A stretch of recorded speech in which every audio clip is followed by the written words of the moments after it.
USA Journal. Have I seen it? No. Has anyone seen it? Probably not. Not for a long, long time. But they say. So I'll go back. Just give me a ask for it. They say they found a journal. It has all these details about the experiments he was running. At one point, he's trying to perfect C-section experiments. He's not having a good go of it. He's not even washing his hands properly. It was the 1850s when this was happening. A lot of these had a condo. It's condominiums. It's a whole little units. It's on Rampart St. Peter. He built a swimming pool and he dug up 15 bodies from the old St. Peter Street Cemetery. So, yeah, for the first 80 years in New Orleans, up until St. Louis No. 1 is created, and that was created in 1789. So up until 1789, we buried in the ground in New Orleans. You're like, oh, well, like, float away. Kind of, sort of. It's one of those things that's often exaggerated. If you brick them down really good, they won't go anywhere. And then if you move the bricks and put a house on top of them, man, they stay put real well. Yeah. So that's then crazy. In 2011, you dig up 15 bodies. Interesting. And then the other one that's kind of fun, it happened on Decatur, and this was like a couple months ago, so like in January. They found part of a human torso in someone's attic. Just What? Now Just the chilling? thought is that it's probably not a serial killer-esque thing. It's probably like grave robbers, and they're not sure how long that's been up there. It's just that somebody was making deliveries, and they were going up to do repair work, and they're like, there's a human torso. Very interesting. Yeah. I like this tour. Huh? I like this tour. Yes. Me too. Any Right. questions while we're standing here? No, but do you recommend coming to this museum? I like it a lot. And of course, you're a nurse. You'll probably love the hell out of it. I should go. I would think I want to come here tomorrow. And because do it. they have this sign, I'm pretty sure they're open. Oh, here we go. You got to buy the tickets in advance, and it's on the hour. Cool. Okay. That's good. There's a lot of people have asked me,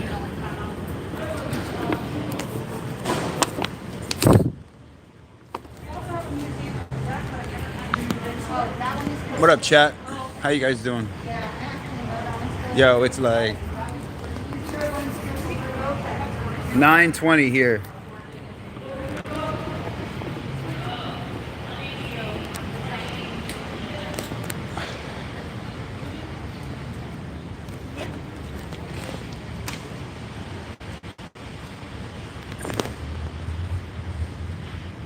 So this is also a newer one.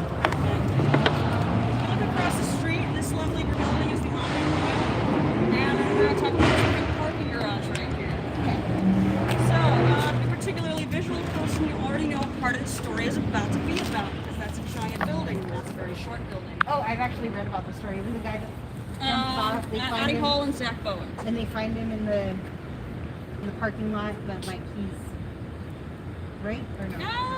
They find him. Like, they He think landed on top of this parking they garage. think he jumped off. Like the way his bones are broken, it doesn't make sense. Oh no, it's a different one. Okay, Okay. different one. Yeah, well, what I was waiting for is if you were about to talk about the second person involved in this, and Okay. then I've been like, oh, you know it. No, I don't. Okay, so this will be a different. This happened in 2006. So October 17th, 2006.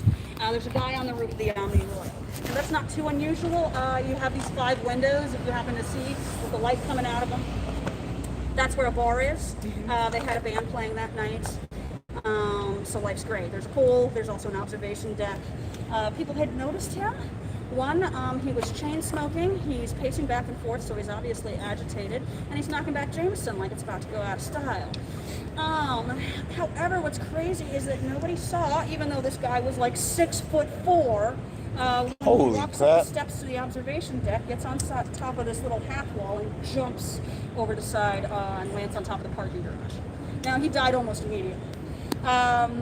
It's about an hour later that they actually find his body. At one point, literally, they're so clueless. The bartender's like, hey, where'd the tall guy go? He owes us money still. Like, he's got a tab open. Where'd he go?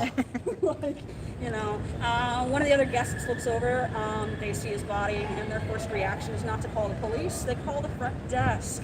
Oh. So it's always like, man, that would suck to be the front desk that day and get Right. that phone call. They're You're like, call like, anybody else. There's a body in There's a dead guy up here. There's a dead guy What? on the roof right now. Why are you talking to me? So somebody eventually calls the police. They come to investigate his body pretty quickly. They pulled an envelope out of one of his pockets. All right, so the envelope says for police eyes only. Inside of it, there's a set of dog tags. There's also a handwritten letter. And so it's a suicide note. It was definitely a suicide. It just has some more details to it than they were expecting. So it starts off, this is not an accident. I've taken my life to pay for the one that I took. You go to my apartment on North Rampart, you're going to find the body of my girlfriend, Addie Hall. What? On the stove, in the oven, and also in the fridge. Yeah, not what they On the expect. stove and in the oven and in the fridge? And in the fridge. She's chopped up. Yeah. Okay. I like how it just gets worse and worse. You're like, oh, that's Right. bad, and that's even worse. It is. It's really bad. No, and it's gonna get way worse because we got a lot of details with this one. Oh man. Anyway, so he also promises they'll find a fully signed confession by him. His name is Zach Bowen. He gives him a key to the gate. He gives him the address. And so he's been planning this for a minute. Now I do often impress upon people that this is the newest one we talk about, so if we talk about this case later, depending on where you are in the French Quarter, people might remember these people, especially if you're in Buffas. Do not mention the name Zach Bowen. They might spit in your food. I've just told you. Okay, just letting you know.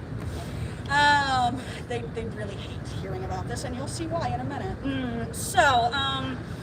Zach and Addie were pretty well known in the French Quarter. The reason for this, it's 2006. It's only 1 year after Katrina. There's not a lot of people in New Orleans full time. Yeah. And also, Addie and Zach are part of a much smaller group that stayed. They never left when Katrina hit. So they're there when all the power's out. They're there when the National Guard is there. They're there when things are underwater and on fire at the same time. All right. They went through the entire mess of it. Now, lucky for them, they're living in the French Quarter the entire time, which is natural high ground. So compared to the rest of the city, this section did magnificent. Now, there was still damage. It turns out that if you put 20 feet of water on another part of New Orleans, water will literally come up through the sewers, even though we're 15 feet above sea level where we're standing right now. Wow. Interesting. I didn't know There that. actually was water damage in the French Quarter. But this is the only spot that wasn't like damaged, quote Not the unquote. only spot, but it's part of the natural high ground. So when they first, most of the historic sections actually did fairly well, especially if they were the rich historic sections, because they were built on high ground to begin with. Before you had the pumps to pump out the swamps and put in new city blocks and stuff. The French Quarter is situated where it is. It's the highest ground at the end of the Mississippi. Everything else for the next 90 miles is complete utter swampland. The only crazy. stable ground close to us is Baton Rouge. All right, that's another hour up the river. But the French Quarter did well. The Marigny did okay. The Bywater did okay. Basically, if you're Riverside of St. Claude Street, you did okay. If you're in the Garden District, you did all right. Even the Irish Channel, I think, didn't do too bad. If you were anywhere else, it was anywhere from 4 to 20 feet of water on top of you. It just depended. Like Broadmoor was completely covered over. Wow. And it's actually, we got really lucky that Broadmoor was damaged as bad as it is, because that was a bunch of rich people, but a new rich neighborhood. And so since they had money, when the mayor, like right after Katrina happened, was like, yeah, you got 3 months to prove the viability of your neighborhood, or we're going to bulldoze you. They rebelled, and they told him to go fuck himself, and we're like, thank you, rich people. Aww. Because, had it just been the Ninth Ward, the Ninth Ward would be a frickin' park right now, otherwise. Right. Wow. So, never mind the fact that there's been, like, generations and generations. And Mid-City was also underwater, so much was damaged at the time. We're getting off topic there, sorry. Were you here when that happened, or? I was not here specifically, but, every, couple of months, somebody gives me a new fact about New Orleans, about Katrina, that makes it worse. Wow. The creepiest fact I've heard is that a whole bunch of people got together and they decided that they're going to walk to the West Bank. All right, so they're up on the Crescent Connection Bridge. Jefferson Parish police stopped them on the other side and turned their asses back around and told them they couldn't come into Jefferson Parish because they didn't want looters. Looters? Wow. Yeah. So they That's were literally crazy. sent back to the city that's underwater and on fire, and everything's just like there's no power, there's no emergency services, there's no cops, everything's just swamped. You have people literally going around in boats picking people up for days. That's what they did. And I've got this one Holy off this crap. rooftop. Wow. So yeah, I had kind of heard that long-term residents of New Orleans were like, yeah, Jefferson Parish. Now I know why. Fuck those guys. Now I know. Wow. That's crazy. Anyway, back to the story at large. So, I mean, that's the environment they're in. It's insane. And even in 2006, things are not back to normal. It took years for the flood zones to kind of normalize. And so, they go to the apartment on North Rampart. This is the police, right? They're following it. They get the key. They get in the gate. They go upstairs. It's this attic apartment. So it's already a freaky sort of scene because you have all these weird slanted walls. It's about 58 degrees in there, too. It's October, but he had turned the AC to its complete lowest setting. So it's like freezing in there. Probably trying to keep the body, from decomposing any faster than it's already been doing. So he's also spray painted the living room walls with different words and different phrases, just like all up and down. You have things like "Don't pity me, I don't deserve it." There's different streams of consciousness, and then there's a phone number. When they call the phone number, it's to his ex-wife. His ex-wife is his next of kin. So he also left them an arrow pointing them towards the kitchen. When they go in the kitchen, on the oven door were the words "Don't look." On top of the stovetop, there were 2 huge pots. Inside one pot, they opened the lid. They found Addie's head inside it. It's burned and it's charred pretty badly. It's also been decaying for several days. Because when they find the confession, they learn that he killed her on October 5th. He committed suicide on the 17th. So he's had a dead body in the apartment for a while. Her head's in one pot on the stove, her hands and feet are in the other. There are more parts of her in the stove. The rest of her is still wrapped in the fridge in trash bags. So, yeah, these are tiny pieces, which is Ew. Tiny pieces. Tiny pieces. Hands Ew, and feet. Toes All too, right, probably. So, they find the confession they were promised. It's in, of all places, it's in the back of Addie's diary. So it's her diary, and the last 8 pages are Zach just scrawling out the end of it. Like, thanks, Zach. Kind of an asshole. Just imagine if she were alive. She's like, bitch, really? Yeah.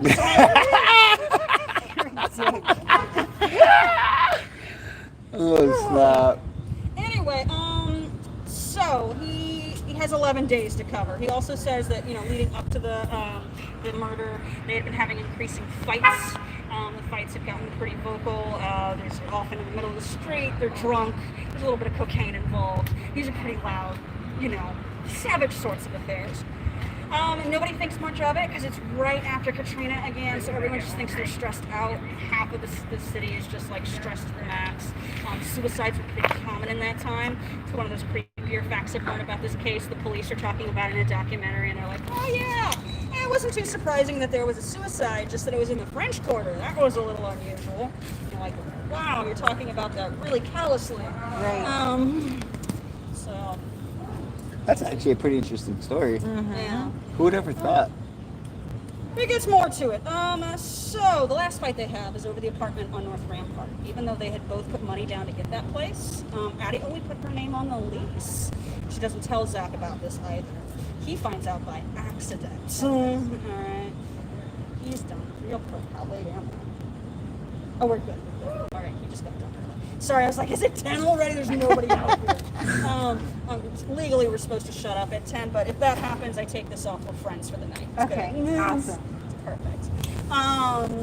Anyway, so what was I saying? They had all these fights. Yes, the last fight's over the apartment on North Rampart. So, even though they both put money down to get that place, Addie only puts her name on the lease.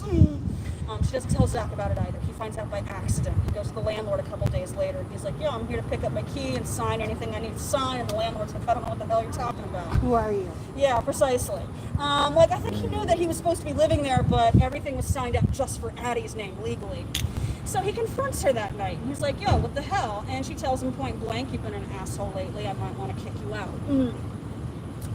He does not take that well, as you might imagine. He gets into a big screaming match. It ends with her saying, well, if you're going to be like this, you can leave right now. And instead of doing that, he followed her into the bathroom where she's going to calm down. She's trying to wash her face off a bit. He strangles her to death from behind. What? Yeah. And apparently sits down on the couch, drinks an entire case of beer, and goes back to work the next day. Like a sociopath. That's the craziest part about it. He used to work at Buffa's. That's why I don't mention his name at Buffa's. And he also worked at Tastas. He's a delivery driver by bicycle. doesn't have a car. He just has a bicycle. And so that's one of his problems. He's like, man, you can't just put the body into the trunk, drive it out to swampland. You know, it's perfect to hide a body in New Orleans. We've got swamps in every single direction around us. You really do. Yeah, I mean, seriously. You really do got a lot of swamps here. It's like usually you got to drive a ways to get to a good body dumping place. Here, just pick one. You Right. know? It's like head north. North, south, east, west, you know. But anyway, so he gets this insane idea in his head that if he cuts her to pieces and cooks her down, she will be easier to hide this way. He goes about 75% of the way through with this. That's the crazy thing. He quits both jobs. He goes into the bathroom.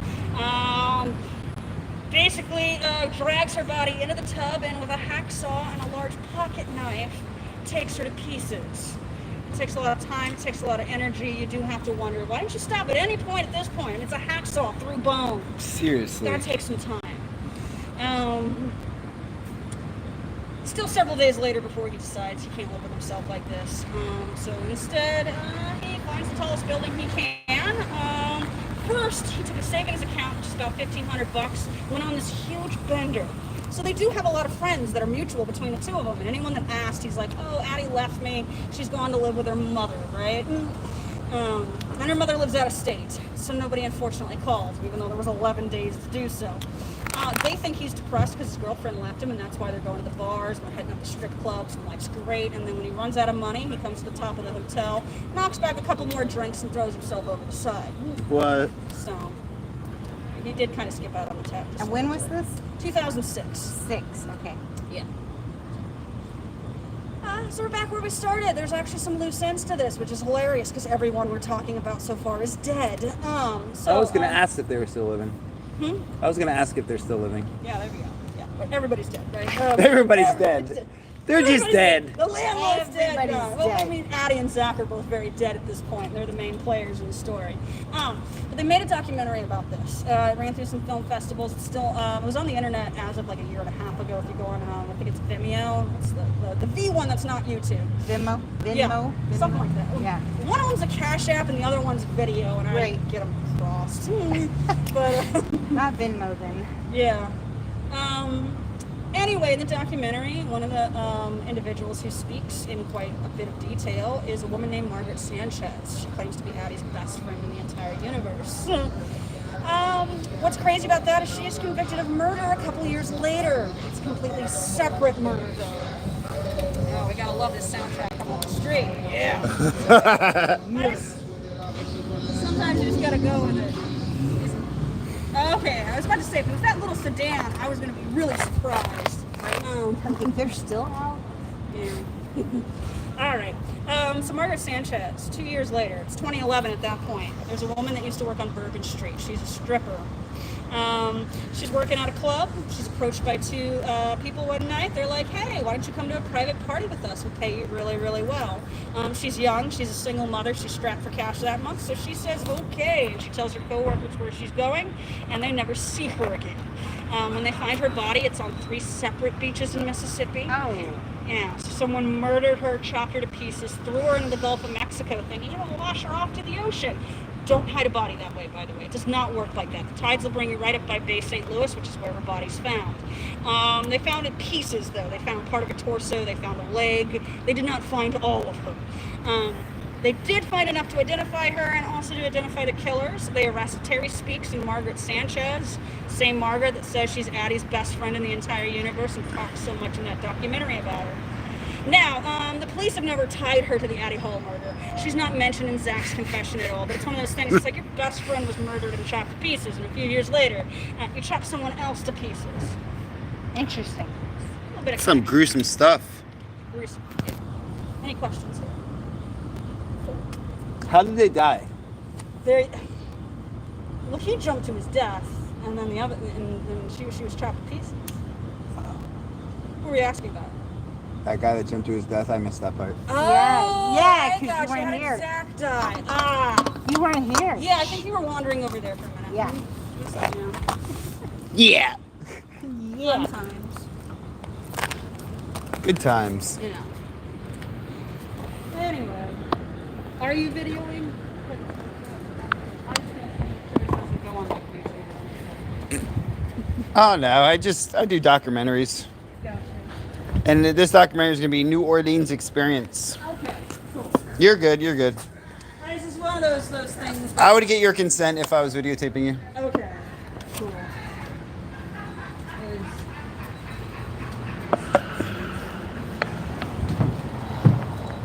So, why New Orleans? Anything special? We're doing a puppy tour. Oh my gosh. Why'd you come all the way to New Orleans for a puppy? It's a silver lab. And that's the one we found. So we're here to pick her up, but we're in a couple of weeks. Yeah, I mean, seriously, all the way.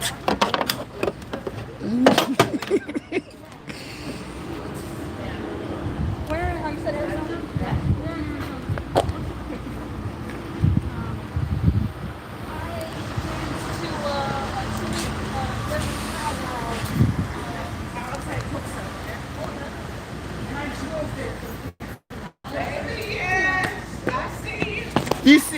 You see me? I see you.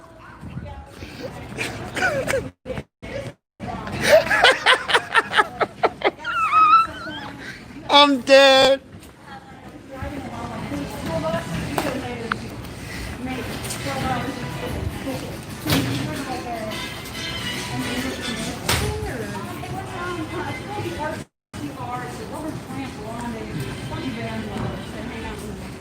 Desert every January for about 2 weeks.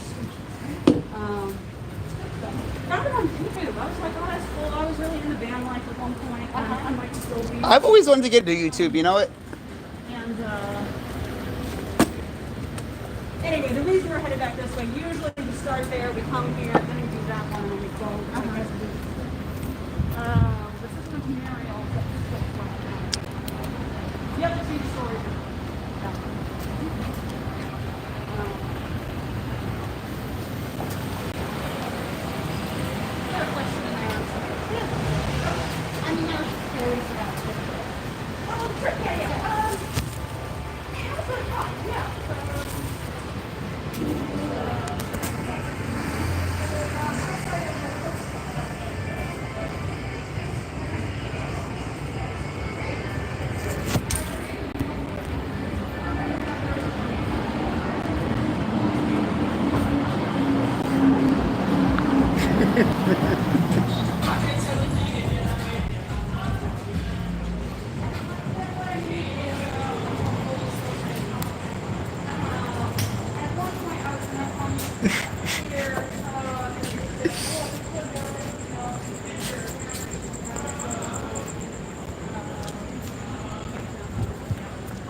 Employees or subcontractors, and so that puts you in everyone's list. Right. Like, oh, yeah, if you want to work, you have to stick around.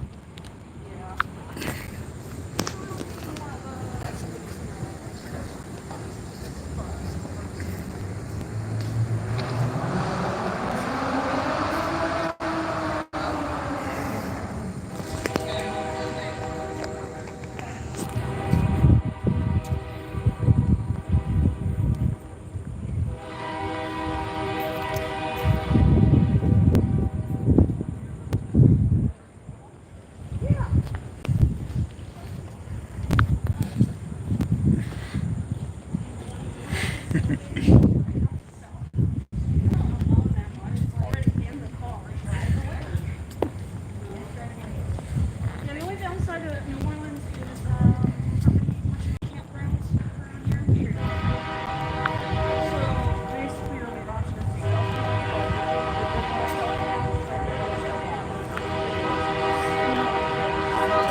It's completely illegal in most states. Right. However, they have to catch you for you to be in trouble. So, Do you think we could put up the restaurant? I can try. I'm gonna try. What time do you usually do the tours till? 10? Yeah, till 10. I'm gonna hit up the There's restaurant 2 again. stops. I'll join you in that one. Okay, we're gonna go try. I've had to go like 3 times. And I'm getting bit by mosquitoes. Oh, fun. Getting the full New Orleans experience. I love it. I really am. I can feel my skin itching. I will chill here. All right, guys, hold on. I can't take you into the bathroom.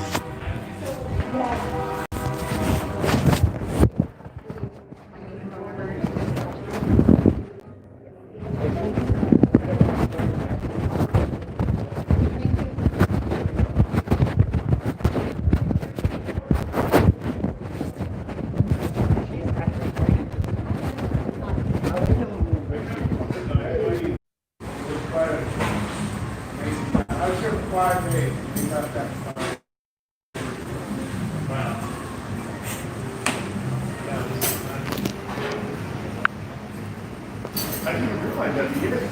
Cars are 29. It'll be 15 years. That's crazy.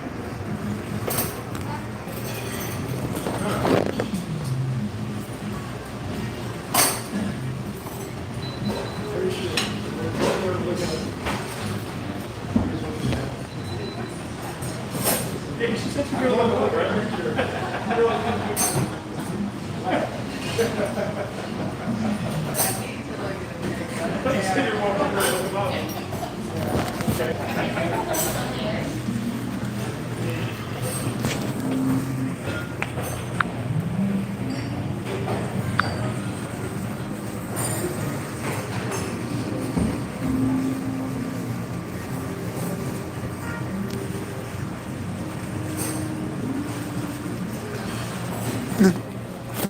Fucker! Why are you grabbing me like that? You scared me. Alright, take care. Thank you.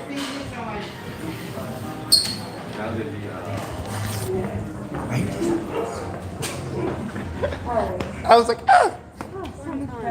So much better. Okay, I drink a lot of beer. Drink a lot of beer and water today. I know. The downside to drinking and touring. What up, everybody? They put up these little segment things, you know, have the pretty little drawings on them for COVID. So, Oh, yeah.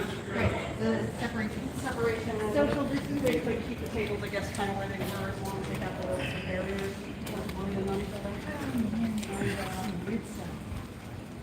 I like how they did that, just because those barriers are so gorgeous. Yeah.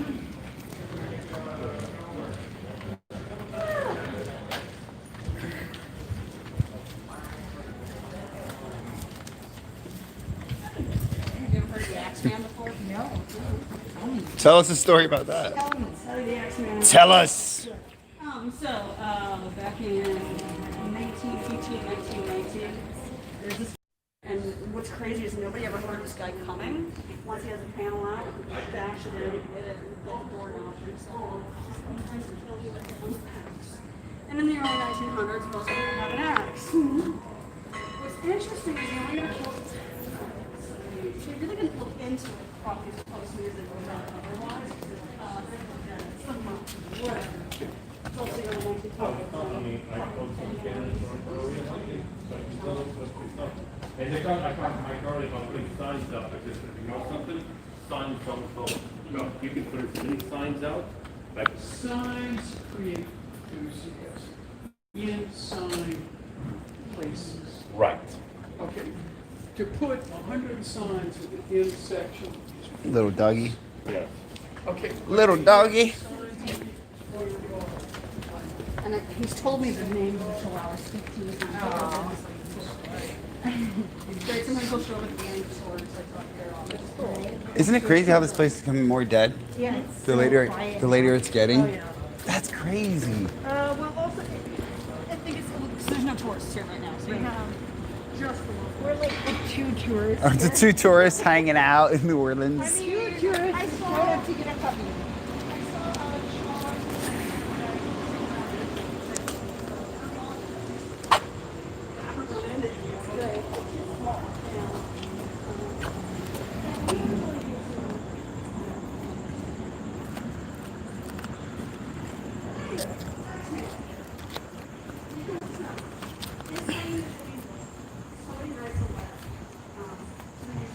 There's really no one around. It's crazy. And in the letter it says, from the accident, and the law and the acts. It's like he almost ended up as a passive man, which is like, well, it's kind of really glad that he's not. I just have to take a picture of this Yeah, one sure. because I Yeah, go ahead. Yeah, we got a lot of them.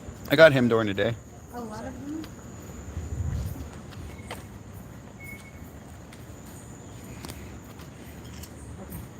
Yeah, no, they're fun. I like it.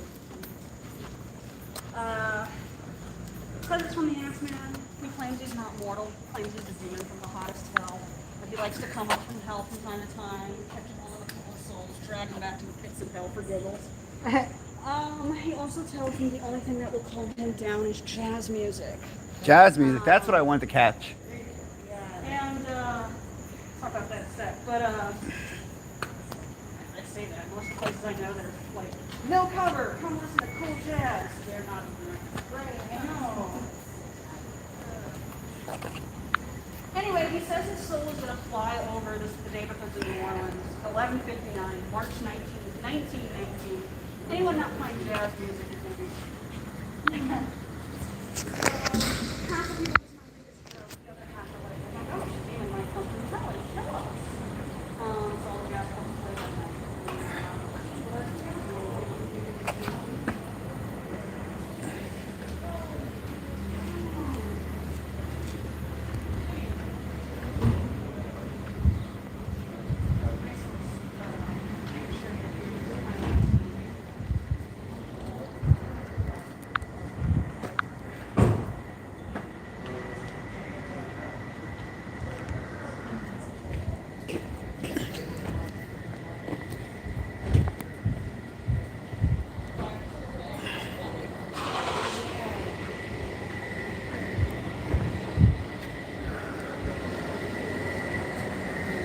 I mean, honestly, you could spend an entire weekend just photographing things, little bitty details. Yeah, it's amazing. And there's this freaky little half door right there. I have no idea what that is. Oh, it's a little So I didn't do what to do. What it do? What it do?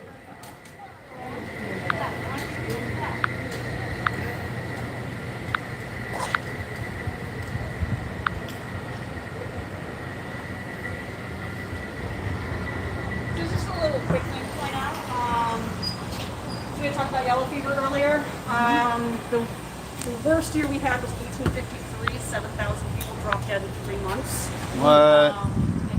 It hit during the summer, i.e., you know, when the mosquitoes come out in force. The morgue used to be on this block. This was St. Philip Street. And the morgue literally it backed up. They could not deal with the bodies quickly enough. So they said that we literally had stacks of bodies coming up and down the street. And if you leave a body out in the Louisiana heat, sometimes it swells, right? The body swells until it can't swell anymore, and a hole opens somewhere, and it just floats open on you. It's just like, oh, fun, good to know. It's just a fun visual. Oh, it's definitely a visual. Honestly, when I talk about exploding bodies, have you guys ever seen Galaxy Quest? Yeah. Yeah. So it's that, oh yeah, we just, they energize the pig and it's inside out and it explodes. And that's what I think of every time I talk about dead bodies. It's just that pig. So, did they just stack up outside the morgue, or were That's they what it just sounds like like. randomly? It sounds like they kept bringing in the morgue. They couldn't deal with them, so that they would stack them there. Part of it too is you had carts that they would then put the bodies on the carts and take them out to the mass graves. And so that might be what some of the stacking was. Isn't it interesting that now we've got this COVID thing that's happening, or it happened in New York like that? Pretty much. You know, where they were so overwhelmed that they had the mass graves and they had the refrigerated trucks and they were leaving people in their homes. Pretty much. I mean, this is kind of how you deal with that many dead bodies. New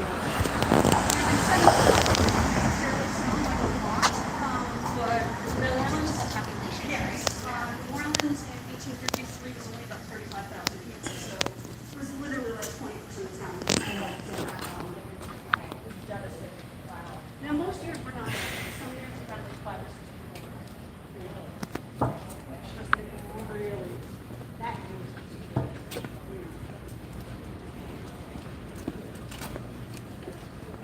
This is quite the interesting tour, if you ask me. Yes. I like A lot of stuff I like you can't even research on YouTube. a little quicker. I like this information. There's random fish on the ground.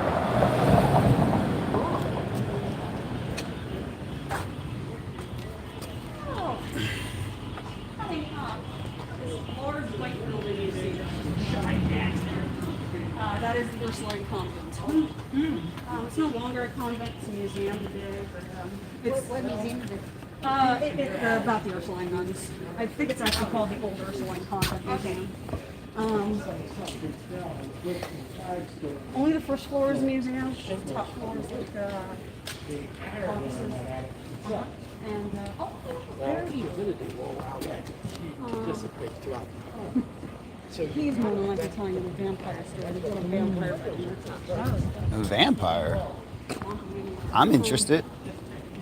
Well, hey, do you want a vampire story? We can do a vampire. Do you want a vampire story? Yeah, let's do it. Alright. Let's hear one. Vampire story. That's not usually on Killers and Drugs. So, you notice the top floor up there. You notice how all the shutters are shut? And it's sort of like an attic. So you got 2 chimneys, you got the 5 shutters, you got the cross. The attic of the convent is its own separate floor. And they say the casket girls were like entombed there at one point. Now, the Casket Girls are sort of a fun thing to talk about because there's all sorts of legends about them. If you guys happen to be into, I think it's Vampire Diaries. Yeah. Yeah, they actually have them as some of their characters. But they were real, they were actually real women. So they come to New Orleans. It is about the mid-1700s. New Orleans has only been going on for a little bit at that point. All right, they have enough water, they have enough food. They're like, great, we might not actually die out here in the swamp. Problem is that when they first started New Orleans, to get the French population, they emptied the jail houses, the insane asylums, and the poorhouses of France. They're basically all Paris's rejects. Interesting. Or France's Australia. Means that 80% of everyone in town is a man. They don't have many women. And at one point, they have prostitutes and they have the nuns. And that's it. That's it for women. Yes. So at one point, the governor literally wrote a letter back to King Louis, and he's like, please, King Louis, send women to New Orleans. We are dying. And so he did. Now, New Orleans is not the fun city you know and love today, right? This is a bunch of wooden shacks in the middle of a muddy swamp. There are mosquitoes everywhere. People die of yellow fever every single summer, kind of like we've been talking about. Oh, and that's right. It's not like this area was empty. The natives are not exactly happy with you just like glomping down all their shit.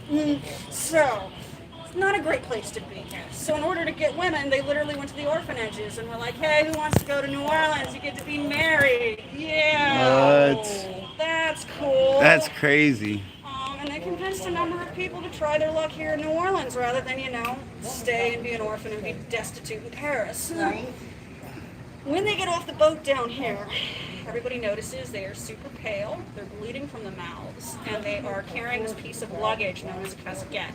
And now, honestly, if you look up casquettes, they're about this big by this big, all right? But if you listen to the legends, they're as tall as the women themselves. They're obviously vampires. They're sleeping inside their coffins that they're carrying along with them. Creepy. Now, they're bleeding from the mouths, quite literally used to get scurvy. Back, it's an 8-week boat ride across the ocean. I know They're what not scurvy eating. is. No vitamin C. Exactly, no vitamin C. And if it's really bad, you'll actually bleed from the gums to the point you have blood just like streaming down your face. It has to Damn. be like pretty bad. Yeah. So that's what they think, like historically. Probably they're bleeding from the mouths because they were in scurvy. They are pale because you're a good little Catholic girl. You don't talk to the sailors. They're mean and they smell funny, or whatever. Oh, those rough men. Plus, they're probably pretty grabby, So they spent the entire ride in their room, just by themselves, no sunlight. That's so Crazy weird. goes that when they land in New Orleans, there's about 6 or 7 guys that just go missing, like as soon as they arrive. And what also leads to the rumors that they're vampires is that they stay with the Ursuline nuns for a little bit. They get some sun, their color comes back, they eat some proper nutrition, the scurvy clears up, they look great. So everyone just assumes the guys that went missing that were never found were obviously eaten by vampires, and these women are vampires. We're all gonna die. I believe it. So then were they burned at the stake? They were not burned at the stake. It didn't get quite that far. I think it was just one of those like tales in the back of everyone's mind. However, they say at some point their luggage gets put up in this top floor. That floor is then sealed off. No one's allowed up there. And that's true today. You actually need clearances to get up to the attic of the convent. Now, the official story, that's where the archives are. But it could be Indiana Jones style archives, right? We got some vampires, we got the Holy Grail, whatever else. And I do love the fact that there literally was a rumor like in the mid 1800s that the Holy Grail was in New Orleans. I'm like, I would never look for it there. I would It's the do. best place to hide it if you're the Catholic Church. Anyway, the shutters are always shut. They said they were nailed shut. They screwed them shut. They had screws blessed by a bishop. Apparently, they didn't want them getting out. Regardless, though, on like really like misty nights, supposedly the shutters would just like flop open no matter what you did to them. Vampires fly out and like, feast on the people of New Orleans. Interesting. Sort of the legend attached to it. That's cool. I love I it. like that story. I like vampires and stuff like that. And Any- I like real crime. Good. likes crime. So, if I see the name Anne Rice, you know what I'm talking about. I do. Good. Now, to That I to do. this, Now that I know. I've only ever had one person I mentioned Anne Rice, and they're like, who? But if you say Brad Pitt, I know he played in The Vampire. Wait, hold on. Do you know who Anne Rice is? Okay. She's one of those like old ladies that was supposed to be a vampire or something. No. I guess I have the wrong person. Um, Please inform me, enlighten me, educate me. writer. Yeah, a writer. There you go. Oh, Ryder. Very. And Oh, Anne Ryder. Anne Rice. Anne Rice. And very, very sexualized. Ooh, show me more about that. Tell me more. What's cool about Anne Rice, Really though, good. she owned a house in the Garden District. Okay. She's famous. I remember that. You could come up, like, in the late 90s even, you could go to her house, knock on the door, and she would open it and talk to you. I'm serious? Yeah. And she had kind of like a signal. If you saw the limousine out front, that meant come in and say hello. If you didn't see the limousine out front, don't knock. Interesting. They're going to ignore you. She had this Halloween ball that like half the town was invited to. I'm not sure actually when she left. Her husband died shortly after that. She moved back. So, I'm really treating this little bastard. Baskets of stuff. Fern. Oh, yeah, no, not fern. Flowering. Whatever. Don't be salty.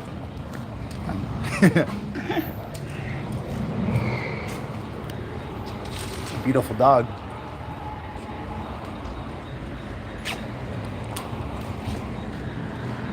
So you guys probably like this next one. There's a lot of history to it, and there's serial killers. So Yes. it's one of my favorites. It's also not typically on killers and thrillers, but you know, we're just kind of off of it right now.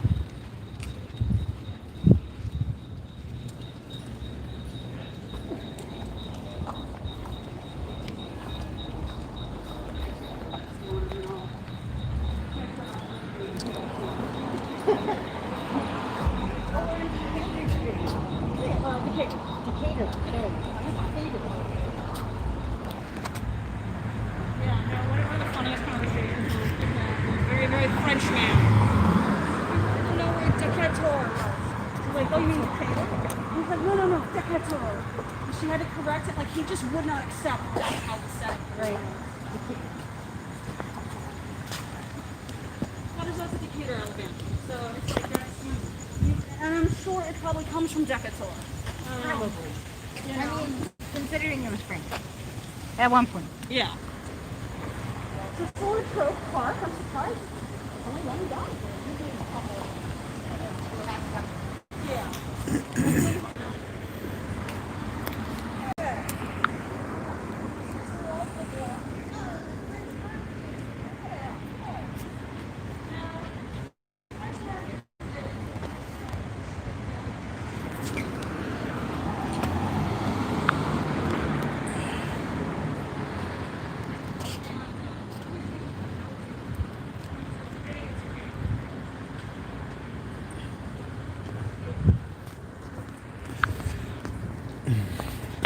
This tour is fucking whack. This bitch don't even know what the fuck she talking about, bro. She fucking tripping.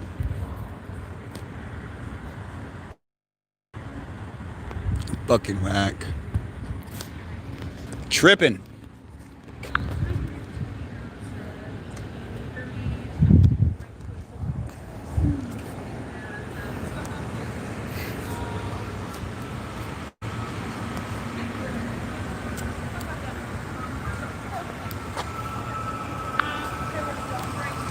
Facts.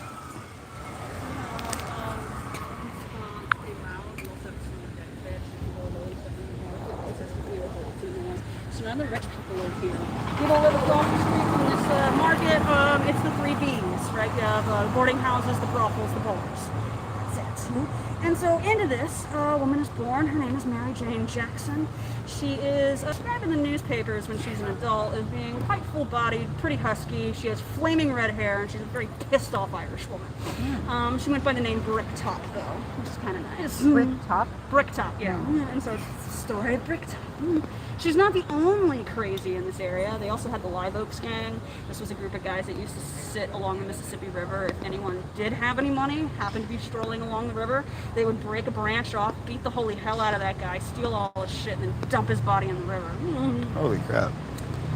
So that's the people she's contending with. When she started off her life, Mary Jane Jackson, Let's take a better one. She's working in the dancing halls. Meaning she's getting naked for money. Right. Yeah. This is cute. Oh, it's like double mirrored right now. Anyway, it takes some great. I know. Why is your phone better than mine? Samsung A51. Okay. It has 4 cameras. Oh my god, that looks terrible. I like that. You didn't delete it? No, I don't delete anything. It's like you don't even need a camera anymore. Right. You just get a good phone. I know. That's great. Facts. Love it. It's sad but true. I went to film school once upon a time. All that knowledge, not useful anymore. All right. So she starts off her life in the dancing halls. So stripper, yay. She's so cantankerous they kick her out, and so then she just makes a gang. So it's her, a couple of prostitute ladies that are friends. They go around, they do shenanigans. She's considered a serial killer. She's known to have killed at least 4 guys. There's a lot of information about kill number 3 and kill number 4. That's what we're going to talk about. First off, just fun fact, her roommate at one point called herself Bridget Fury. She literally followed a John out, like down a flight of stairs, out into the street. This guy refused to pay her. She's following him for probably a block and a half, catches up to him, cleaves his head in with an axe in broad daylight. Oh, in broad daylight. Broad daylight. So they did put her in jail for that. So that one. But Mary Jane Jackson, she kills at least 4 times. The 3rd time's sort of the fun one. So she's on Rampart and Orleans Street. She's at what was called Joe Salendal's Beer Garden, and there's a beer garden there today, which makes me super happy. I've never up there. This guy named Laurent walks in. He sits at the booth next to them. So Bricktop's there. She's there with her girls. They're kicking back. They're knocking back drinks. They're being a bit loud. They're being a bit bawdy, and they're being a bit vulgar. Yo. Yo. It's a bar.